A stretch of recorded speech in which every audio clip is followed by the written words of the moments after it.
नमस्कार। भगवान ने जब किसी भी प्राणी को इस संसार में भेजा, त्रिलोक का कोई भी, ब्रह्मांड का कोई भी ग्रह हो, जैसे हम पृथ्वी पर रहते हैं, तो भगवान ने जब किसी प्राणी को पृथ्वी पर भेजा तो कहा, जाओ, जितनी दिन तुम्हारी उम्र है, जितनी दिन तुम्हारी आयु है, उतनी दिन अपने मर्जी से अपने सफर को तय करना।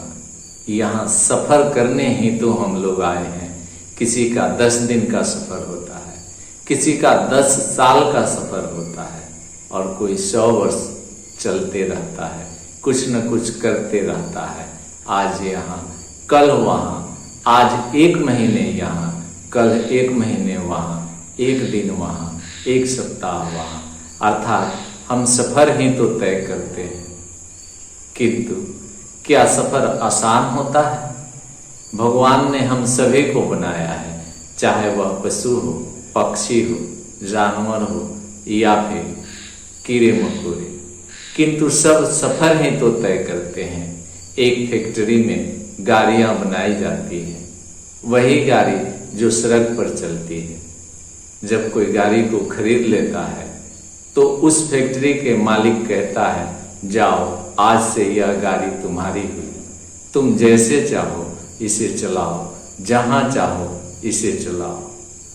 किंतु ध्यान रखना, जिस रास्ते पर अधिक गाड़ियां चल रही हो, उस रास्ते पर चलना थोड़ा सा मुश्किल हो जाता है। जिस रास्ते पर गाड़ियां कम चलती है, उस रास्ते पर गाड़ी चलाना थोड़ा सा आसान होता है। ठीक उसी प्रकार से जिस व्यक्ति के जीवन में ज़्यादा सगे संबंधी होते हैं, ज़्यादा प्रेमी होते हैं, उस व्यक्ति के जीवन में भीड़ अधिक हो जाता है।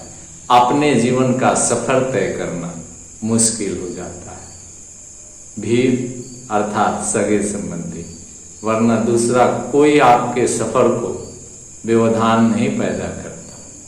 सफर में व्यवधान तो अपने सगे संबंधी और प्रेमी ही करते हैं। इसलिए आप कम से कम सगे संबंधी और प्रेमी रखना, क्योंकि वही हैं जो आपको सफर तय करने में मुश्किल पैदा करते हैं। हम लोक कथाओं में या धार्मिक ग्रंथों में अक्सर यह सुनते हैं या पढ़ते हैं कि कोई किसी का सगा नहीं होता, कोई किसी का संबंधी नहीं होता।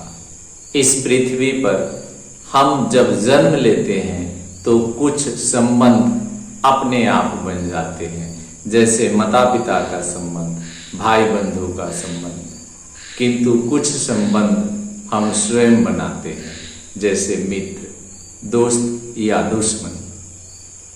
किंतु हमारे धार्मिक ग्रंथ यह भी कहते हैं कि यहाँ से मृत्यु के पश्चात का जो सफर होता है, उसमें कोई अपना नहीं होता। जरा अपने जीवन को ध्यान से देखिए और पूछिए अपने आप से कि आपकी आयु कितनी है। हो सकता है इसका उत्तर आपका अंतर्मन न दे, कह दे, मुझे क्या पता हमारी आयु कितनी दिन है। किंतु एक बात तो तय है कि आज आधुनिक युग में 100 साल से अधिक आयु वाला व्यक्ति बहुत कम है। अगर अंतिम वर्ष भी मान लें हम अपना 100 साल, तो फिर 100 साल के बाद हमारा सफर अकेला ही रहेगा। जिस सफर को, जिस रास्ते पर चलने को हमें अकेला ही मजबूर होना पड़ेगा, उस रास्ते पर हम आज ज़्यादा से ज़्यादा सगे संबंधी क्यों लेकर चले? अंत में जब सफर अकेला ही तय करना है, तो फिर कम से कम सगे संबंधी बनावें। ऐसे सगे संबंधी बनावें जो आपके जीवन को आसान कर दे, आपके जीवन के सफर को आसान कर दे, वरना आप मुश्किल में पड़ेंगे और फिर अपना ही सफर खराब कर लेंगे। जब इस संसार में आ ही गए हैं तो कुछ न कुछ करके जाना है। अर्थात लक्ष्य बना लीजिए कि आपको इस संसार में क्या करके जाना है, और उस लक्ष्य को हासिल करने के लिए आप अपने आप को झोंक दीजिए उसमें। किसी की सहायता की उम्मीद मत करना, क्योंकि कोई सहायता करने वाला नहीं मिलेगा। झूठ है यह कि कोई किसी के जीवन में किसी भी प्रकार से सहायता करता है। नहीं, कोई किसी का सहायता नहीं करता।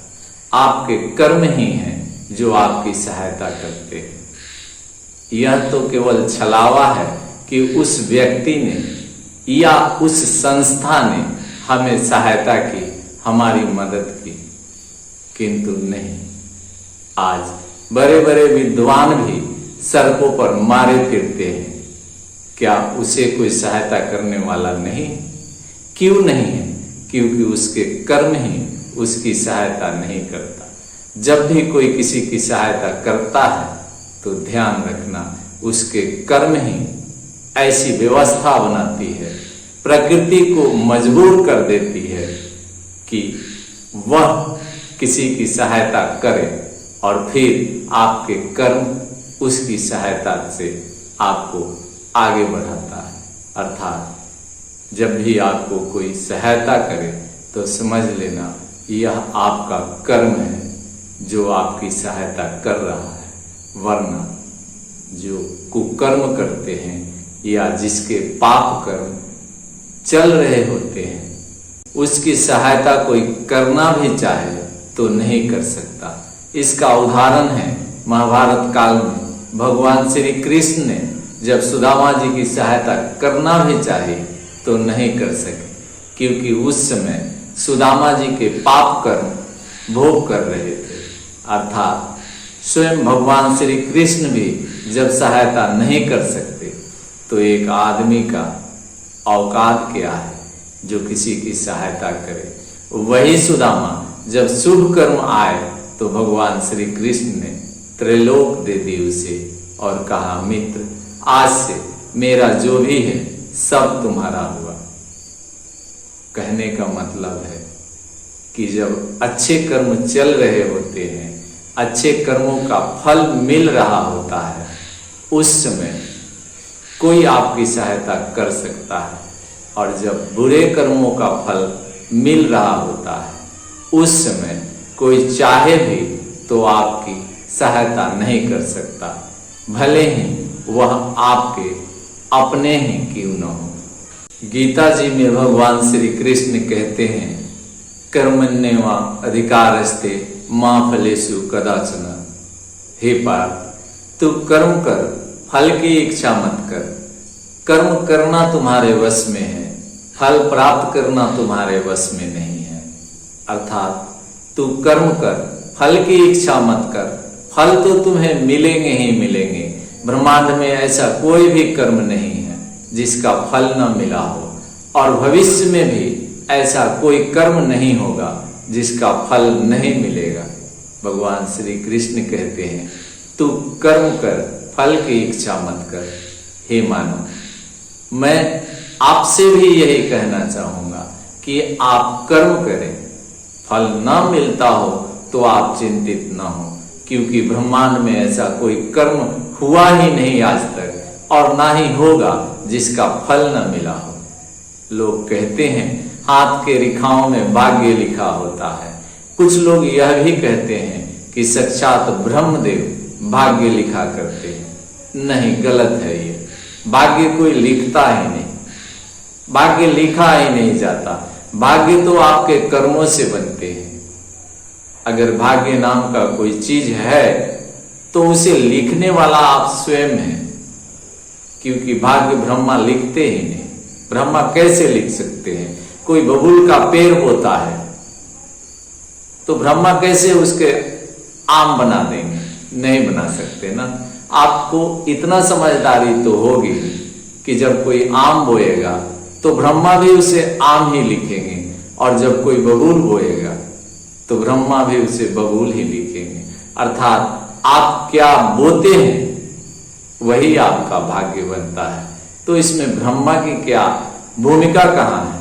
हमने जो किया उसके फल ब्रह्मा जी ने लिख दिया मेरे भाग्य में, अर्थात हमने जो किया उसी का फल मुझे मिलेगा। तो भाग्य लिखने वाला ब्रह्मा कहाँ हुआ? भाग्य लिखने वाला आप स्वयं हैं। इसलिए कर्म पर भरोसा करें, कर्म करते रहें, फल बेशक देर से मिलेगा लेकिन मिलेगा जरूर, यह निश्चित है। अंत में मैं आपसे यही कहना चाहूंगा कि इस संसार में व्यक्ति आता अकेले है, व्यक्ति जाता अकेले है, तो फिर सगे संबंधी, भाई बंधु, मित्र, दोस्त कोई नहीं। आप अपने कर्म पर विश्वास करें। कर्म ही है जो मित्र है, कर्म ही है जो सगे संबंधी है।